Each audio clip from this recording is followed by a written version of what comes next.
guest, land lawyer Brian. If you have not seen the episode, please go check it out.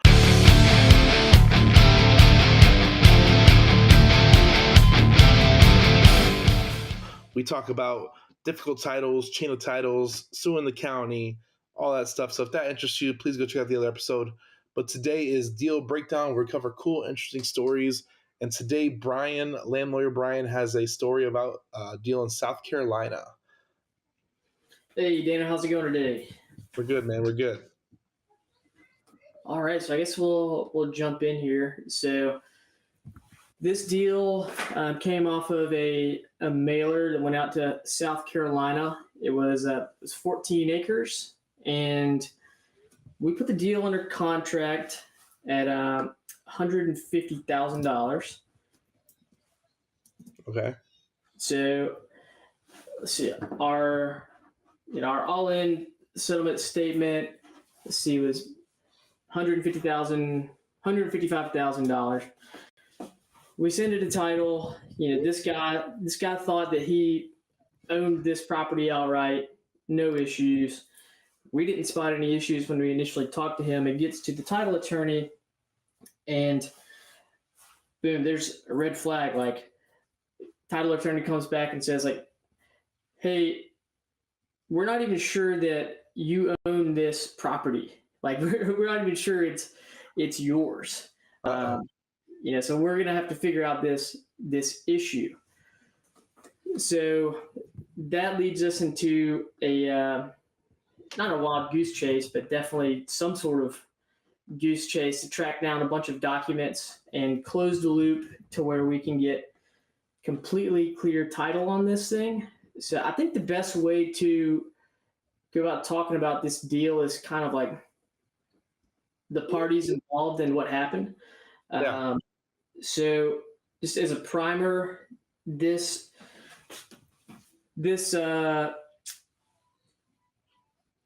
it wasn't an intestacy, which is when you die without a will. It wasn't an intestacy property, but the way the wills were set up, it was almost, they followed intestate succession. Okay. So basically, we have our seller. His name was Richard. So Richard had, of course, he had a mom and a dad, and he had a brother and a sister. So the brother died before anybody else. Then his dad died. His dad, in his will, left everything to his wife, which is our seller's mother. Okay. So she lives for a lot longer. She eventually is not able to handle her financial affairs anymore. So she signs a power of attorney in favor of her daughter, which is our seller's sister. And she's hard to get in touch with. The big thing, though, was that this power of attorney was not recorded in New Jersey, which is where the mom was living at the time, or South Carolina, which is where the property was. Basically, like, there's this power of attorney from years and years ago, but it was never recorded where it needed to be recorded for there to be, legitimate power for the sister to do anything with the property. But fast forward to, a few years, our guy Richard, he wants to buy the property. His mom's still alive. His sister has the power of attorney. Everybody's on board, and he, they have an attorney in New Jersey draw up the deed, everything else. Then they record this deed. He legitimately pays for the property. He wires the money to the mom's bank account. Deed's recorded. They carry on, and he's just thinking for years and years and years, like, hey, I just own this property. It's just mine. Then he gets a mailer from us and decides to sell. Well, gives a title. Oh, well, what happened to your mom? Your sister may own half of this. What's happening? Is she on board? So we had to go out and figure some stuff out. So I knew that we needed to paper this file. Like I knew that we needed the entire universe of documents to be able to hand to our buyer because they were going to have the same issue. questions as us. Yep. So I needed to be able to like hand them, here's the father's deed that gave everything to the mother, or excuse me, here's the father's will that gave everything to the mother. Okay, the mother eventually died, and under her will, the sister and our guy Richard, they inherited equal shares of the property. So I had to have that. So here's the mother's will saying, here's what happened. Yep. Here's the unrecorded POA that, gave the sister the authority to sell the property to the brother. Yep. We wanted to really button everything up. So it took a long time, but we finally got in contact with the sister. She was down like in the Virgin Islands or somewhere. And we got her to sign a quitclaim deed, deeding her interest back to Richard. Any interest that she had, that's what a quitclaim deed does. It says, I don't know what interest I have, but if I do have an interest, it's yours. So we got her to sign that. We got that recorded.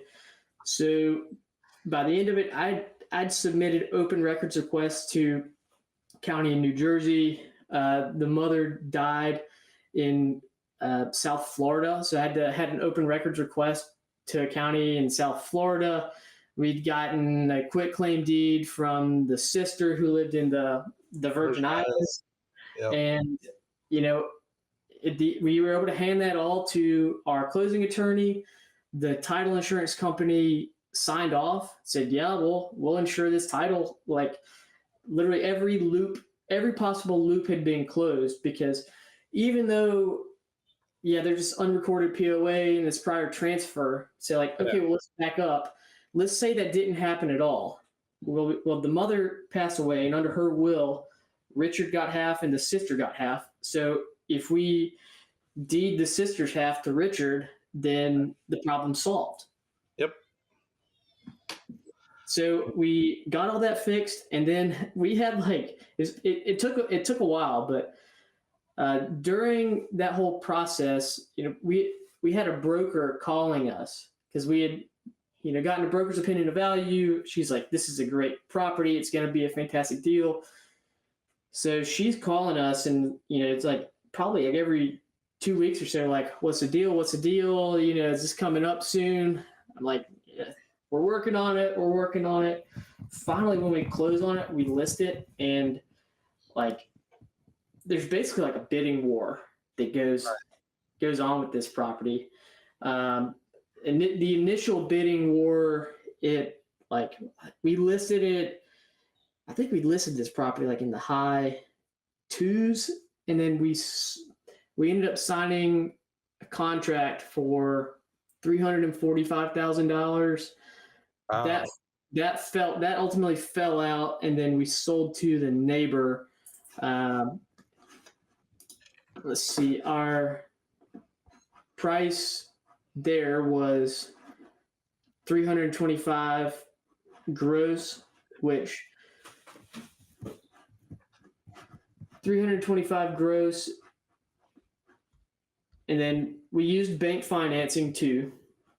So our net profit on the deal after paying off the after accrued interest, which wasn't much, commissions, everything else was $134,282.08. And the really crazy kicker on this deal was that our bank worked with us to use our equity in the deal to meet their loan to value. So that means they lent based on the appraised value rather than the purchase price. This property appraised for much higher than what our purchase price was. So our cash to close, pull up the settlement statement here. To close this deal, we had to wire $7,792, and that was it. And then our net profit I guess we need to subtract that from our cash to seller. Yeah. Would be, call it 127,000. Ooh, that's crazy. How long? I don't know if you mentioned it, but let's kind of put the timeline together. So, how long did it take to unlock that deal from start to finish, from acquisitions to solving the chain of title to selling? Do you know that? Probably in the neighborhood of 4 to 5 months. Oh, that's not bad. That's not bad at yeah, all. like 4 to 5 months. That's not bad at all. So I really want to iterate this is that land takes some time, but you can make some really good paydays, and I think this is a perfect example. Congratulations on that. I think there's a lot of money to be made if you can solve the right problems, and here's a perfect example of that. So for everybody there, land is dope, man. It's really amazing. Congrats to you, man. 6-figure payday on a title issue is amazing. It's amazing. Um, that's I'm really glad you went into detail too, because I really like the chain of title like issues. Even if there was a power of attorney, you still had to have them deed over just to verify her interest was out of that transaction into her brother's hand. So whatever amount that was paid, wired or was not wired, doesn't really matter because she signed over the quitclaim deed. So it solves all those problems, and you can move forward. And you can get title insurance, which we talked about last time. Getting title insurance is the all in all goal. Once you get that, you're good to go, and you can call it a payday once the property sells. Yes, sir. Amazing. This is I love this deal. I love difficult deals like this. We're looking for them whenever they come up. I think this is an amazing story. For everybody here, go check out Land Lawyer Brian. Where can they find you? At Land Lawyer Brian on Twitter. Land Lawyer Brian on Twitter. Please go check it out. He's always providing a lot of good, valuable information and deal breakdowns for other stories like this. And I think we do it too whenever the opportunity comes up. So definitely check us both out on Twitter. Twitter is a very underrated place. And I appreciate you, Brian, for coming on. This has been a great second addition to our episode. And thanks for tuning in. Go like, share, subscribe. You know what to do. We'll see you on the next episode, guys. Thank you. Hey, if you have any deals you'd like to submit to the Hive Mind and our team, go to hivebc.io. It's actually the Hive Buyers Club. Submit your deals and we can hopefully dispose your deal for you. Have a great day.